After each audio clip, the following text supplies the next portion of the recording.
안녕하세요. 제가 오늘 저희 집 얘기를 좀 해보려고 해요. 사실 이런 거 밖에서 말하기가 쉽지 않은데 저처럼 이런 상황에 있는 분들이 생각보다 많은 것 같아서요. 제 이름은 박수미입니다. 마흔 후반이고 동네에서 반찬 가게를 운영하고 있어요. 이혼하고 혼자 살고 있고요. 저한테 올해 75 된 엄마가 계세요. 저희 아버지는 몇 해 전에 먼저 가셔서 오래된 아파트에서 엄마 혼자 사세요. 엄마한테 자식은 셋이에요. 저 위로 오빠 정우가 있고 저 아래로 남동생 준호가 있어요. 근데 솔직하게 바로 말씀드릴게요. 저희 엄마한테 자식은 사실 하나나 마찬가지였어요. 그게 무슨 의미냐고요? 장남, 그러니까 오빠요. 오빠에게서 전화 오는 날은 엄마 목소리부터 달라져요. 우리 큰아들 하면서 평소보다 밥도 더 드시고 표정도 환해지십니다.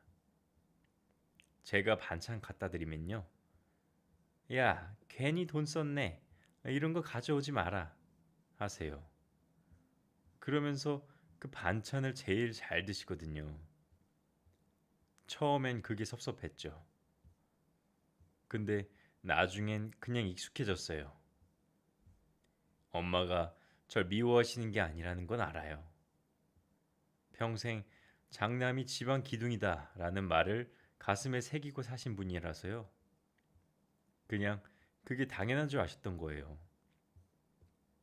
그 당연함이 저를 얼마나 오랫동안 서운하게 했는지는 엄마도 한참 모르셨어요.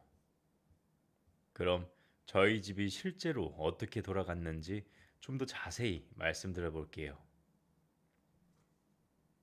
엄마한테는 지병이 좀 있어요. 고혈압에 당뇨, 거기다 무릎 관절까지. 한 달에 두 번은 꼭 병원을 가셔야 하는데 그 병원을 같이 가는 사람이 저였어요. 저는 새벽부터 가게 나가거든요. 장 보고 반찬 만들고 가게 열고. 근데 그 일정 사이에 엄마 병원을 꼭 끼워 넣었어요. 엄마, 오늘 진료 있잖아. 나 일찍 끝나고 갈게. 생색낸 적은 없어요. 그냥 제가 안 가면 엄마 혼자 가셔야 하니까요. 병원 가면 저는 꼭 수첩을 꺼내요. 약 이름, 복용 방법, 다음 검사일 다 받아 적어 놓거든요. 의사 선생님 말씀을 엄마보다 제가 더 잘 기억할 때가 많아요. 집에 와서 약봉지 정리하고 밥 먹을 때 어떤 약 먼저 드셔야 하는지 냉장고에 메모 붙여놓고 옵니다. 근데 이렇게 하고 나면 엄마가 하시는 말씀이 야, 그냥 두면 내가 알아서 한다. 이렇게 말씀하시는 거예요. 저는 알았어 엄마 하고 나와요. 뭐라 하지 않아요. 그냥 다음 주에 또 오고 또 챙겨드리고 그러는 거죠. 오빠는 어떻게 살고 있었냐고요? 중견기업 관리직이에요. 딱 보면 안정된 집안 같아 보여요. 번듯한 아파트에 올케 헤라니도 있고 대학 다니는 조카도 있고 애 휴학비에 대출 이자에 빠듯하게 산다더라고요. 그래도 겉으로는 늘 여유 있는 척해요. 오빠는 엄마한테 전화도 종종 해요. 어머니, 잘 계세요? 밥은 드셨어요? 그 전화에 엄마 목소리가 또 달라집니다. 우리 큰아들 정우 아니냐? 바쁜데 전화했어? 명절에 봉투도 드리고요. 그거 하고 나서 오빠가 올케한테 꼭 한마디 한대요. 내가 장남이니까 내가 다 하는 거잖아. 올케는 그러게요. 당신이 제일 많이 해요. 라고 받아주더라고요. 오빠는 그 말을 들을 때마다 진짜 자기가 다 하고 있다고 믿는 것 같았어요. 막내 준호 얘기도 잠깐 드려볼게요. 준호는 지방에 살아요. 물류센터에 다니고 있고 거기서 자리 잡은 지 꽤 됐어요. 준호도 엄마랑 전화는 자주 해요. 근데 몸이 가까이 없으니까 결정적인 순간엔 늘 빠지더라고요. 가족 모임도 지방이라서요. 한마디로 마무리되고 엄마 병원도 누나가 잘 챙겨주잖아요. 하면서 넘어가고 나쁜 마음이 있는 건 아니에요. 그냥 갈등이 싫은 거죠. 분위기 험악해지면 좋게 좋게 하자부터 나오는 애예요. 근데 그 좋게 좋게 하자는 말이 정작 필요한 순간에는 저를 숨막히게 할 때가 있더라고요. 그 얘기는 나중에 나와요. 엄마는 평소에도 동네 사람들한테 자식 자랑을 자주 하세요.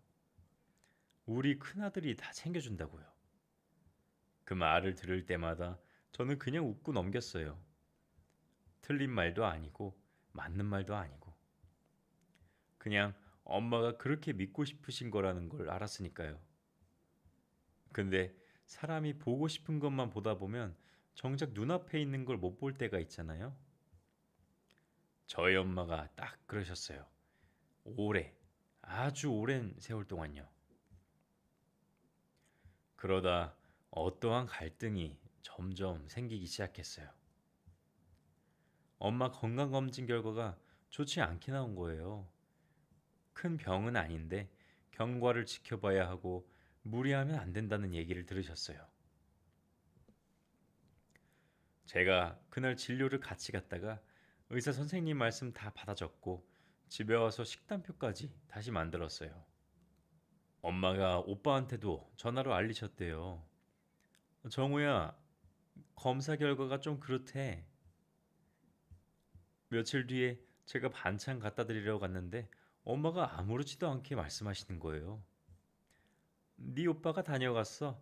아파트 나중에 어떻게 할 거냐고 묻더라. 저 그 자리에서 딱 멈췄어요. 오빠가 엄마한테 재산 얘기를 꺼냈다는 거잖아요. 그래? 엄마 마음대로 하는 거지. 그 말 한마디 하고 주방으로 갔어요. 설거지를 좀 세게 했어요. 나중에 알고 보니까 올케가 오빠한테 먼저 얘기를 꺼냈다더라고요. 애 유학비에 대출까지 있으니까 나중을 대비해서 미리 정리를 하시게끔 말씀드려보자고. 그 말이 오빠한테 꽂혔던 모양이에요. 근데 그걸 나중에 알았을 때 솔직히 더 씁쓸했어요. 오빠 스스로 욕심이 생긴 것도 아니고 등 떠밀려서 그랬던 거구나 싶어서요. 이 사실이 차라리 나은 건지 더 못한 건지는 모르겠네요. 그날 제가 엄마에게 아무 말 안 한 게 나중에 얼마나 큰 말이 되어서 나왔는지 들어보세요. 그로부터 좀 지나서 가족이 한자리에 모이는 날이 생겼어요. 오빠가 먼저 연락을 돌렸거든요. 어머니 건강 문제도 있고 앞으로 어떻게 모실지 같이 얘기해보자. 다들 모였어요. 오빠, 올케, 저, 동생, 그리고 엄마까지. 오빠가 자연스럽게 대화를 이끌더라고요. 어머니 혼자 이 아파트 관리하시기 힘드시잖아요. 앞으로 어떻게 할지 미리 얘기해두면 좋을 것 같아서요. 준호는 좋게 좋게 이야기하자 하면서 웃었어요. 올케는 주방 쪽에 있다가 타이밍 맞춰서 와서 앉았고요. 저는 조용히 앉아서 듣고 있었어요. 그러다 오빠가 이 말을 꺼냈어요. 내가 장남으로서 그동안 다 챙겨왔는데 이런 것도 제가 나서서 미리 정리해두는 게 맞잖아요. 저도 모르게 고개가 돌렸어요. 오빠, 장남으로서 다 챙겨왔다고? 그러면서 지금 엄마 건강은 묻지도 않고 상속 문제부터 얘기해? 방안이 조용해졌어요. 오빠가 넥타이를 만지작거렸습니다. 그 말을 꺼낸 순간 그동안 쌓였던 게 저도 모르게 다 터져나오는 기분이었어요. 저도 처음엔 그냥 넘기려 했어요. 근데 오빠가 다 챙겨왔다는 말을 하는 순간 뭔가 더 이상은 못 참겠더라고요. 천천히 물었어요. 오빠, 엄마랑 병원 한번 같이 와봤어? 엄마 약 뭐 먹는지는 알아? 무릎이 왼쪽이 심한지 오른쪽이 심한지 알아? 소리 지른 건 아니에요. 울지도 않았어요. 그냥 차갑게 또렷하게 하나씩 물어봤어요. 오빠가 물을 마셨어요. 그거랑 지금 얘기랑 무슨 상관이야? 상관이 있지. 챙겨왔다고 하니까 묻는 거잖아. 올케가 끼어들었어요. 저희도 나름대로 힘든 거 아시잖아요. 유학비도 있고 저희 사정도 있어요. 준호도 말했어요. 누나, 그만 좀 하자. 분위기를 봐. 좋게 대화해야지. 근데 그 이상 아무 말도 안 했어요. 엄마의 마음이 무너져 내리는 건 생각도 안 하고요. 그 평화를 바라는 말 한마디가 절 답답하게 만들었어요. 오빠가 목소리를 가다듬고 말했어요. 내가 그동안 한 게 없냐고? 명절마다 용돈 드렸고 수술할 때 내가 보증도 섰잖아. 엄마는 그 자리에서 아무 말씀도 안 하셨어요. 다 내 복이 없어서 그렇다. 그 말만 조용히 하시고 자리에서 일어나셨어요. 저는 그 말이 더 서러웠어요. 엄마가 또 이렇게 덮으시는구나 싶어서요.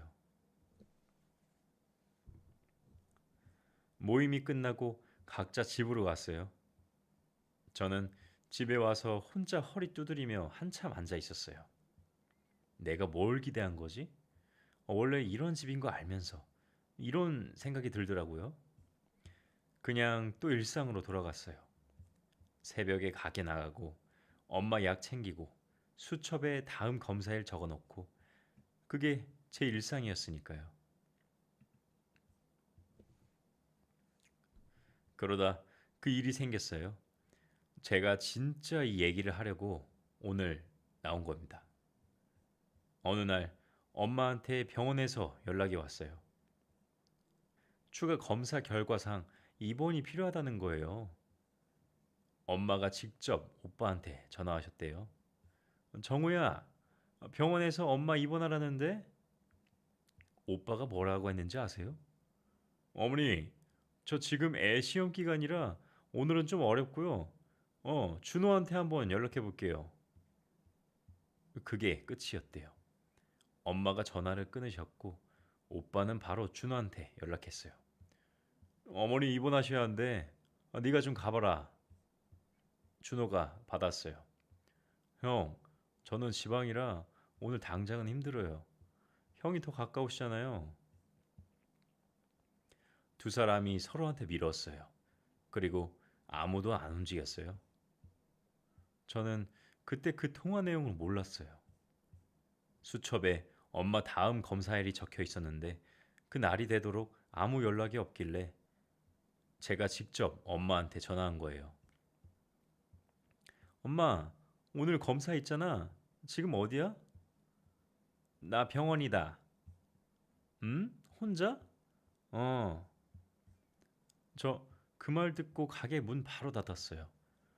병원 도착하니까 엄마가 수속 창고 앞에 혼자 서 계셨어요. 저 보시는 순간 엄마가 아무 말씀도 안 하셨어요. 그냥 손을 잡으셨어요. 저도 아무 말 못했어요. 그 손을 잡던 순간 저도 뭔가 달라진 것 같았어요. 엄마도요. 엄마가 태어나시고 나서 며칠 뒤였어요.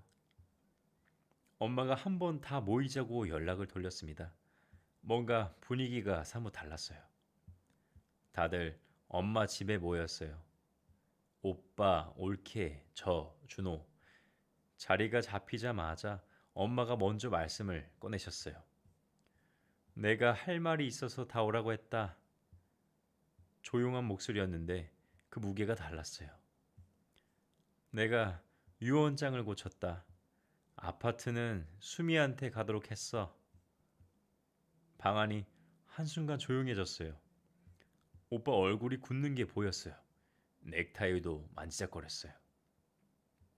어머니, 그게 무슨 말씀이세요? 갑자기 왜요? 제가 그동안 장남으로서 한 게 있는데 이게 말이 됩니까? 올케도 옆에서 거들었어요. 어머님, 어머님, 저희가 얼마나 힘들게 사는지 아시잖아요. 정우 씨가 어머님을 얼마나 많이 생각하는데 저희만 바보 되는 거 아닌가요? 엄마가 오빠를 가만히 보셨어요. 한참을 보시다가 낮고 담담한 목소리로 말씀하셨어요. 정우야, 네 엄마가 입원해야 한다고 직접 전화했잖니? 니는 그 자리에서 애 시험 핑계를 댔다. 수미는 연락도 없었는데 혼자 달려왔어. 내가 수속하다가 고개를 드니까 수미가 서 있더라. 소리 지른 게 아니에요. 그냥 있었던 일들을 하나씩 말씀하신 거예요. 근데 그게 더 무거웠어요. 오빠가 입을 열었어요. 그런 뜻이 아니라 엄마가 말을 잘랐어요. 뜻이 뭐든 엄마 눈엔 그렇게 보였다. 엄마 건강보다 아파트가 그렇게 더 중요하든? 그게 끝이었어요. 오빠가 더 이상 아무 말도 못했어요. 준호는 물만 마시고 올케는 조용히 주방 쪽으로 빠졌어요. 저는 그 자리에서 아무 말도 안 했어요. 근데 눈이 뜨거워지더라고요. 그 자리가 파하고 나서 엄마가 저를 불러 세우셨어요. 다들 돌아가고 저도 나가려는데 엄마가 부르셨어요. 수미야, 잠깐. 단 둘이 남았어요. 엄마가 먼저 말씀하셨어요. 수미야, 네가 다 한 거 엄마가 다 알고 있었어. 그런데 외면하고 모르는 척했다. 미안했어. 이게 엄마가 해줄 수 있는 전부야. 우리 딸 고생 많았다. 저 처음엔 손을 내저었어요. 됐어, 엄마. 그런 거 필요 없어. 근데 눈물이 나왔어요. 참으려 했는데 잘 안 됐어요. 저 원래 잘 안 우는 사람인데 엄마가 미안하다는 말을 하시는 게 그렇게 낯설었어요. 평생 한 번도 못 들어본 말이었거든요. 그 한마디에 오래 쌓인 게 많이 녹았어요. 결국 엄마 손을 꼭 잡았어요. 엄마도 그 손을 꼭 쥐셨어요. 한동안 그렇게 있었어요. 아무 말 없이요. 그래서 지금은 어떻게 됐냐고요? 마지막 얘기 드릴게요. 그 뒤로 시간이 지났어요. 유산 정리되고 가족 간의 말들이 오가고 시끄러운 시간이 지나갔어요. 근데 제 일상은 달라진 게 없어요. 여전히 새벽에 가게 나가고 여전히 엄마 약 챙기고 여전히 병원 수첩 들고 같이 다닙니다. 어느 날 아침이었어요. 엄마 병원 가는 길이었는데 제가 앞서 걷고 있었어요. 뒤에서 엄마가 따라오시다가 혼잣말처럼 중얼거리셨어요. 우리 수미밖에 없네. 들렸어요. 근데 못 들은 척 했어요. 빨리 가요, 엄마. 늦겠다. 그러면서 앞서 걸어갔어요. 근데요, 그 말이 그냥 스쳐 지나가지 않았어요. 평생 괜히 돈 썼다 소리 들으면서 네가 좀 이해해라 소리 들으면서 그냥 내가 하면 된다고 생각하면서 살아왔는데 그 한마디가 그 세월을 조금 다르게 보이게 해줬어요. 엄마가 몰라서 그러셨던 게 아니었구나. 그냥 표현을 못 하셨던 거구나. 그걸 알게 된 것만으로도 충분했어요. 마지막으로 제가 이 얘기를 꺼낸 이유 말씀드릴게요. 저희 엄마가 나쁜 분이냐고요? 아니에요. 그냥 그 시대를 사신 분이에요. 장남이 기둥이라는 말을 평생 믿고 사신 분. 오빠가 나쁜 사람이냐고요? 그것도 딱 잘라 말하기 어려워요. 부담도 있었고 체면도 있었고 자기가 다 한다고 진짜로 믿었던 것 같아요. 근데 믿음이랑 현실이 다르면 언젠가는 그게 드러나더라고요. 조용히 천천히 저는 평생 네가 좀 이해해라는 말을 들었어요. 이해했습니다. 근데 이해가 서운함을 없애진 않더라고요. 그냥 쌓이는 거예요. 그러다 한 번 터지고 그 터진 자리에서 진짜 관계가 보이는 것 같아요. 혹시 주변에 말없이 다 아는 사람 한 명쯤 있지 않으세요? 그 사람이 아무 말 안 해도 아무 표정 안 지어도 그냥 괜찮은 척하고 있는 걸 수 있어요. 오늘 그 사람한테 한마디 건네보세요. 고마워. 딱 그 한마디요. 그게 생각보다 많이 다르거든요. 오늘 제 얘기 들으셔서 감사해요. 오늘의 사연 공감이 되신다면 좋아요와 댓글로 여러분의 이야기를 들려주세요.